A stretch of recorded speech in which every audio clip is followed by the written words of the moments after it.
News Andhra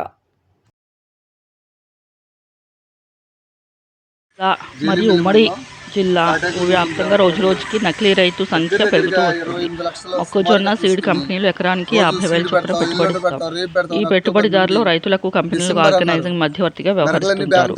ఈ నేపథ్యంలో కొంతమంది నకిలీ రైతులు అదునుగా చూసుకుని ఇతర రైతుల భూములను చూపించి మొక్కజొన్న విత్తనాలు నాటుతామని ఎకరానికి 20,000 చొప్పున అడ్వాన్స్లు తీసుకుంటారు. ఈ విధంగా ఈ రైతులు ఒక్క కంపెనీ ద్వారానే కాకుండా ఇతర కంపెనీల దగ్గర నుంచి కూడా ఈ అడ్వాన్స్ డబ్బులు తీసుకుంటారు. ఈ విధంగా తీసుకొని విత్తనాలు నాటకుండా కాలయాపన చేస్తూ కంపెనీలకు మధ్యవర్తిగా ఉన్న ఆర్గనైజింగ్లను మోసం చేస్తుంటారు. ఇది చూసి సీడ్ పెట్టకపోవటం, ఎవరికి చెప్పినా ఒక్కడు కూడా స్పంది ఇవ్వకుండా ఆ కంపెనీ వాళ్ళ మధ్యన ఈ వీళ్ళందరూ రైతులు కాదండి, వీళ్ళందరూ గొర్రెలు మేకలు ఉన్న వ్యవసాయాలు చేసుకునే వాళ్ళే. ఒరిజినల్ రైతులు కాదు వీళ్ళు. ఒరిజినల్ రైతులు వాళ్ళ సేల్ చూపించాలి, వేరే వాళ్ళ పేక్ సేల్ చూపించారు.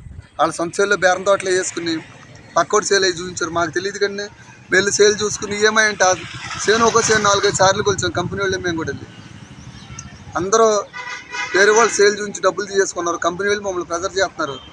మాకట్టి కంపెనీ వాళ్ళు చెప్పలేక వీళ్ళని అడిగితే డబ్బులు ఇవ్వట్లా. మాకు సాగు ఒకటే దిక్కులో ఉంది. ఎన్నిసార్లు అడిగిన ఎవరు సమాధానం చెప్పట్లా. ఇది మేము ఎస్పీ గారు, కలెక్టర్ గారు చూసి మాకు న్యాయం చేయవలసిందిగా కోరి ప్రార్థిస్తున్నాం.